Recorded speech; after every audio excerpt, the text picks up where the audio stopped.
नमस्कार बंधुरा जब अपडेट साइन न्यूज़েर पक्ष थेके तोमादेर सकलके जानाई स्वागत। तो आज के पश्चिमबंग सरकारेर पक्ष थेके बेर हवा सम्पूर्ण एकटी नतून विज्ञप्ति निये तोमादेर साथे कथा बोलबो, जेखाने तोमरा देखते पाबे जे ब्लक उन्नयन दप्तरेर पक्ष थेके नियोग करानो हच्छे, जेखाने किछुई ना शुधुमात्र यदि माध्यमिक पाशो तोमार थेके थाके ताहलेई हबे, माने स्वल्प बिस्तर पढ़ाशोना जारा करेछो ताराও যেমন অ্যাপ্লিকেশন করতে পারবে, যাদের মোটামুটি কোয়ালিফিকেশন উচ্চ মাধ্যমিক গ্র্যাজুয়েশন রয়েছে তারাও যদি চায় তারাও আবেদন করতে পারবে। ছেলে মেয়ে প্রত্যেকের জন্যই সুযোগ রয়েছে এবং অ্যাপ্লিকেশন করতে তোমাদের ফিজের কোনো রকম ব্যাপার নেই, মানে ফিজ লাগছে না অ্যাপ্লিকেশন করতে। আর এখানে তোমাদের সরাসরি ওয়াক ইন ইন্টারভিউ দিয়ে নিয়োগ করানো হবে, অর্থাৎ কোনো রকমের রিটেন টেস্ট দিতে হচ্ছে না। তো এই রকম সুযোগ কিন্তু বারবার আসে না। তো এই ভিডিওটি যদি সম্পূর্ণ দেখো তাহলেই বুঝতে পারবে ইনফরমেশনটি কতটা গুরুত্বপূর্ণ হতে চলেছে। ন্যূনতম 18 বছরের বয়স যাদের রয়েছে মিনিমাম, তারা প্রত্যেকেই সম্পূর্ণ ভিডিওটি দেখো। আর অ্যাপ্লিকেশন কিভাবে করবে সেই বিষয়েও এখানে আলোচনা করা থাকবে, কিন্তু ডিটেলস তোমাদের সাথে শেয়ার করার আগে প্রত্যেকের কাছে আমি একটাই রিকোয়েস্ট জানাবো যে যারা এখনও আমাদের এই চ্যানেলটিকে সাবস্ক্রাইব করোনি তারা ঝটপট চ্যানেলটিকে সাবস্ক্রাইব করে পাশে থাকা বেল আইকনটি ক্লিক করে দাও, যাতে করে পরবর্তী সমস্ত ইনফরমেশন পেয়ে যেতে পারো। তো চলো বন্ধুরা, দেরি করব না, এবার অফিসিয়াল নোটিশ নিয়ে ডাইরেক্ট বিস্তারিত আলোচনা তোমাদের সাথেই শুরু করব। তো এখানে তোমাদের নোটিফিকেশানটা একদম নতুন 2/5/2025 অর্থাৎ 2 মে নোটিফিকেশান আউট হয়েছে। একদম নতুন একটি আপডেট নিয়ে কিন্তু তোমাদের সাথে কথা বলছি।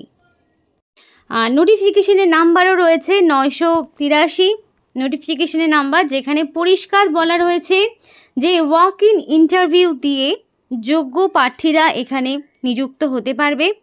আশা করি বুঝতে পেরেছো যে কোনো রকম লিখিত পরীক্ষা দিতে হচ্ছে না। এবার লিখিত পরীক্ষা ছাড়াই প্রার্থীরা সরাসরি তাদের নিজেদের ব্লক অফিসে কাজ পেতে পারে।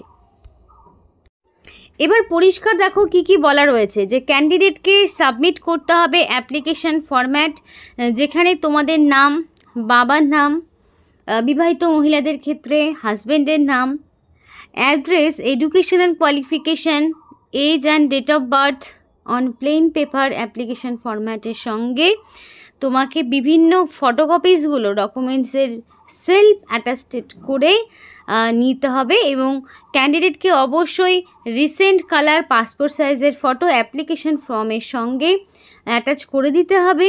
আর প্রত্যেকটি প্রার্থীকে বলা হচ্ছে যে অরিজিনাল ডকুমেন্টসগুলো ভেরিফিকেশনের টাইমে আনবে, মানে অরিজিনাল যেই ডকুমেন্টসগুলো তুমি মেন কথা অ্যাপ্লিকেশন ফর্ম্যাটের সাথে দিচ্ছ অবশ্যই সেই ডকুমেন্টসগুলোই ইন্টারভিউর সময় নিয়ে আসবে, কারণ অরিজিনাল ডকুমেন্টস না থাকলে কোনো রকম ডকুমেন্ট ভেরিফিকেশনের চান্স তুমি পাবে না। তাই ডকুমেন্ট ভেরিফিকেশনের জন্য তোমার অরিজিনালগুলো জাস্ট সঙ্গে করে নিয়ে আসতে হবে, ওরা জাস্ট চেক করবে তোমাকে দিয়ে দেবে, জমা করতে হবে না। কিন্তু জেরক্সগুলো 2 কপি করে নিয়ে আসবে। এক সেট তো অ্যাপ্লিকেশন ফরম্যাটের সাথে পিন আপ করে দিচ্ছ, আরও এক সেট জেরক্স এক্সট্রা রাখবে যাতে করে কোনো অসুবিধায় পড়তে না হয়, এবং অবশ্যই মনে করে সেলফ অ্যাটাস্টেড করবে যে প্রত্যেকটি জেরক্সের নিচে তোমার রানিং হ্যান্ডরাইটিংয়ে ফুল সিগনেচার উইথ ডেট দেওয়া থাকবে। আশা করি এইটুকুটা ক্লিয়ার হয়েছে। এবার বাকি ইনফরমেশানগুলো জেনে নেব। আর বাকি ইনফরমেশান বলার আগে তোমাদের প্রত্যেকের কাছেই যারা ভিডিওটি দেখছো তারা কাইন্ডলি তোমাদের জেলার নাম কমেন্ট করো, তাহলে আমরাও বুঝতে পারি যে কোন জেলার প্রার্থীরা বেশি অ্যাক্টিভ রয়েছো আমাদের এই চ্যানেলের সঙ্গে, তাহলে সেই সমস্ত জেলার আপডেটগুলো তোমরা বেশি করে পাবে। তো অ্যাপ্লিকেশন ফরম্যাটটি কীভাবে পূরণ করছি একটু দেখে নাও। তো এখানে রিসেন্ট কালার পাসপোর্ট সাইজের ফটো, যেটা 3.5 × 4.5 সেন্টিমিটার হবে ফটোর সাইজ, পরিষ্কার সেটা মেনশন করেই দেওয়া রয়েছে। আর এখানে তোমাদের যেটা করতে হবে এরপরে সমস্ত অ্যাপ্লিকেশন ফরম্যাটটি ক্যাপিটাল লেটারেই পূরণ করার চেষ্টা করবে। ফার্স্টে name of the candidate in capital letter, capital লেটারে তোমার নাম থাকবে। আর তুমি তোমার নাম বয়স, যেটা বারবার করে সমস্ত ভিডিওতেই বলে থাকি আমি সাধারণত, যে প্রত্যেকটির ক্ষেত্রে কিন্তু নাম আর বয়স সবটাই অ্যাকর্ডিং টু মাধ্যমিকের অ্যাডমিট অনুযায়ী যা রয়েছে সেগুলোই দেওয়ার চেষ্টা করবে। Father's name in capital letter, তো অবশ্যই ফাদার্স নেম তোমার এখানে যারা ছেলে মেয়ে রয়েছে তারা প্রত্যেকে তাদের বাবার নাম, এবং যদি কোনো বিবাহিত মহিলা অ্যাপ্লিকেশন করে থাকো তারা তাদের কিন্তু এখানে বাবার নামটাই দেওয়ার জায়গা রয়েছে, হাজব্যান্ডের নামে দেওয়ার কোনো অপশন নেই, এখানে বাবার নামই দিতে হবে। তো এবার একাডেমিক কোয়ালিফিকেশান মিনিমাম মাধ্যমিক পাস থাকলেই হবে, তো তুমি সেটাই এখানে দিয়ে দেবে। হায়ার কোয়ালিফিকেশান যে দেখাতে হবে তেমন কোনো ব্যাপার নেই। রেসিডেন্সিয়াল অ্যাড্রেস উইথ পিনকোড, তো তোমাদের সম্পূর্ণ address like village, post office, police station, district, pincode, তাহলে এই সম্পূর্ণ ডিটেলস অ্যাড্রেস তোমাকে দিতে হবে রেসিডেন্সিয়াল অ্যাড্রেসের ঘরে। তারপরে দেখো পার্মানেন্ট অ্যাড্রেস উইথ পিনকোডের ঘরেও সেমভাবে সম্পূর্ণ অ্যাড্রেসটি তোমাকে বসাতে হবে উইথ পিনকোড। তাহলে এই যে A to Z সমস্ত অ্যাড্রেসগুলো বসাবে, সেই অ্যাড্রেস প্রুফ হিসাবে তো তোমাকে কিছু না কিছু দিতে হবে। তার জন্য তুমি চাইলে আধার কার্ড, চাইলে তুমি ভোটার আইডি, রেশন কার্ড, এগুলোর মধ্যে যে কোনো একটি দিতে পারো, সবই দিতে হবে সেটার কোনো ব্যাপার নেই, যে কোনো একটি তোমাকে দিতে হবে। আর সেই অনুযায়ী তোমার যা অ্যাড্রেস রয়েছে সেটাই কিন্তু তুমি দেখাবে। তারপরে দেখো মোবাইল নাম্বার চাওয়া হয়েছে, তো অবশ্যই অ্যাপ্লিকেশান করতে প্রত্যেকেই ভ্যালিড ফোন নাম্বার দিয়ে অ্যাপ্লিকেশান করবে, যাতে করে তোমাদের সিলেকশন প্রসেসের সমস্ত ইনফরমেশান তুমি পেয়ে যেতে পারো। বিকজ দেখো এখানে তোমাদের ফার্স্ট অফ অল কী হচ্ছে, ইন্টারভিউ হচ্ছে। এবার ইন্টারভিউ তুমি দিয়ে চলে এলে সেই দিনই তো আর রেজাল্ট আউট হবে না। ইন্টারভিউ দেওয়ার পরে তোমাকে হয়তো ফোন কলের মাধ্যমে জানানো হলো যে তুমি ফাইনালি সিলেক্টেড হলে, বা তোমাকে একটা দিন দিল যেদিন তোমাকে জয়েনিং করতে হবে। তো এই ইনফরমেশানগুলো হয়তো তোমাকে ফোন নাম্বারের মাধ্যমে কল বা মেসেজ করে জানানো হলো। তো যদি নাম্বার অ্যাক্টিভ না থাকে তাহলে তুমি সেই ইনফরমেশানটা পেতে ব্যর্থ হবে। তাই অবশ্যই যেই নাম্বারটা রিচার্জ থাকে বা যেখানে কল আউটগোয়িং ইনকামিং কল আসবে যাবে সেই রকম নাম্বারই দেবে। তারপরে ডেট অফ বার্থের ক্ষেত্রে ডে মান্থ ইয়ার হিসাবে তুমি তোমার ডেট অফ বার্থ, এবং অবশ্যই সেটা তুমি দেখে নেবে যে তোমার মাধ্যমিকের অ্যাডমিটে এক্স্যাক্টলি কি ডেট অফ বার্থ রয়েছে।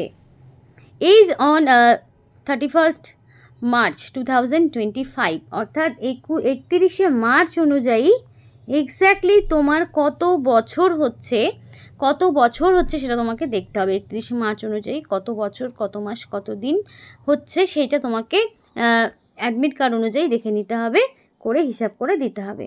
জেন্ডার মেল ফিমেল আদার্স প্রত্যেকটি ক্যান্ডিডেটরাই অ্যাপ্লিকেশন করতে পারবে। তো কোন ক্যাটাগরির মধ্যে পড়ছো সেটা সেই অনুযায়ী টিক করে নেবে। Category general, SC ST OBC যে কোনো ক্যাটাগরি হতে পারো। জেনারেল হলে জেনারেল লিখবে, যদি SC ST যেটা রয়েছে ভ্যালিড সার্টিফিকেট তাহলে তোমাকে প্রোভাইড করতে হবে, এবং ভ্যালিড সার্টিফিকেট থাকলেই তবেই তুমি ক্যাটাগরি ওয়াইজ যা ছাড় থাকে সাধারণত সেগুলো তুমি পাবে, নইলে কিন্তু পাবে না। Works experience if any, that means it's not mandatory, যদি থাকে তাহলে তুমি দিতে পারো, আর যদি না থাকে তাহলে এই জায়গাটি ফাঁকা রাখবে। দিতেই হবে সেরকম কোনো ব্যাপার নেই, কারণ অপশনাল রয়েছে, ইফ এনি বলাই রয়েছে, অর্থাৎ এক্সপিরিয়েন্সটা না থাকলেও কোনো রকম সমস্যা হবে না। আর এরপরে দেখো ডিক্লারেশনে কি বলেছে, যে তোমাকে এখানে একটা ডেট দিতে হবে যেদিন তুমি অ্যাপ্লিকেশন সাবমিট করছো, আর এখানে একটা সিগনেচার করতে হবে। অবভিয়াসলি রানিং হ্যান্ডরাইটিংয়ে ফুল সিগনেচার করবে, আর তুমি কিন্তু কোনো রকম ফলস ইনফরমেশান তুমি দেবে না, সমস্তটাই ভ্যালিড ইনফরমেশান দিয়েই অ্যাপ্লিকেশন করবে। আর এখানে তোমাদের ভোটার কার্ড অথবা আধার কার্ড এবং সমস্ত এডুকেশনাল কোয়ালিফিকেশানের জেরক্স কপি ডকুমেন্টসের সাথে অ্যাটাচ করতে হবে। তো সেটাই পরিষ্কারভাবে এখানে মেনশন করে দিয়েছে। আশা করি অ্যাপ্লিকেশন ফর্মটি কীভাবে পূরণ করতে হলো সেটা দেখে নিলে। তো ডকুমেন্টসগুলো কী কী দিতে হবে আবার রিপিট করছি।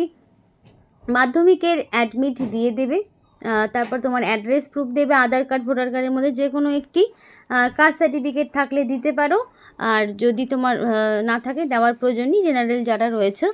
আর আইডি প্রুফ হিসেবে আধার কার্ডটাই চলে যাবে, রিসেন্ট কালার পাসপোর্ট সাইজের ফটো দিয়ে দেবে। তো এই সমস্ত ডকুমেন্টসগুলো এক এক করে অ্যাটাচ করতে হবে তোমাকে।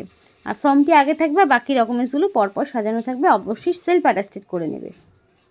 এবার এখানে তোমাকে 21 তারিখ ঠিক 12টার সময় তোমার রিপোর্টিং টাইম রয়েছে, না 21 তারিখ 12টার সময় ইন্টারভিউ এবং 11টার সময় রিপোর্টিং টাইম রয়েছে, অর্থাৎ তুমি কিন্তু 11টার আগেই পৌঁছে যাওয়ার চেষ্টা করবে।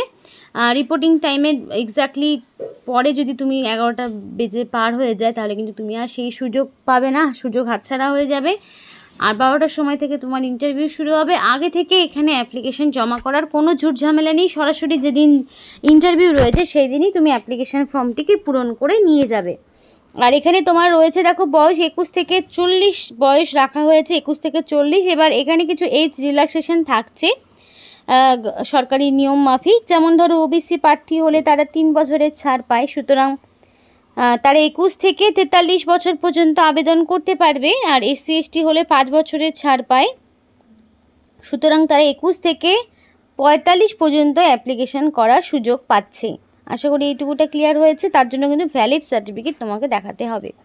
এবার দেখো তোমার হচ্ছে ভেন্যু কি রয়েছে।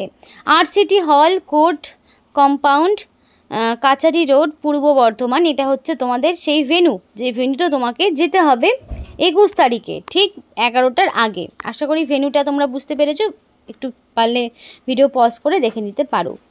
এবার এখানে মিনিমাম কোয়ালিফিকেশান চাওয়া হয়েছে 8 পাস, অর্থাৎ যারা মিনিমাম মাধ্যমিক পাস করেছো তারা তো অবশ্যই এখানে অ্যাপ্লিকেশান করতে পারছো। আর দেন এখানে তোমাদের যে স্যালারিটা দেওয়া হবে সেটা হচ্ছে 6000 টাকা করে পার মান্থ স্যালারি পাবে, যেখানে দারোয়ান কাম নাইট গার্ড এই পোস্টে তোমাদেরকে নিয়োগ করানো হচ্ছে। সেটা হচ্ছে central hostel for OBC boys. তোমাদের এখানে পূর্ব বর্ধমানের পক্ষ থেকে হাটগোবিন্দপুর বলে তোমাদের এখানে একটি জায়গায় নিয়োগ করানো হচ্ছে। আর এখানে তোমাদের backward class welfare tribal development পূর্ব বর্ধমানের পক্ষ থেকে নিয়োগ করানো হচ্ছে। ঠিকানা সম্পূর্ণ দেওয়া রয়েছে।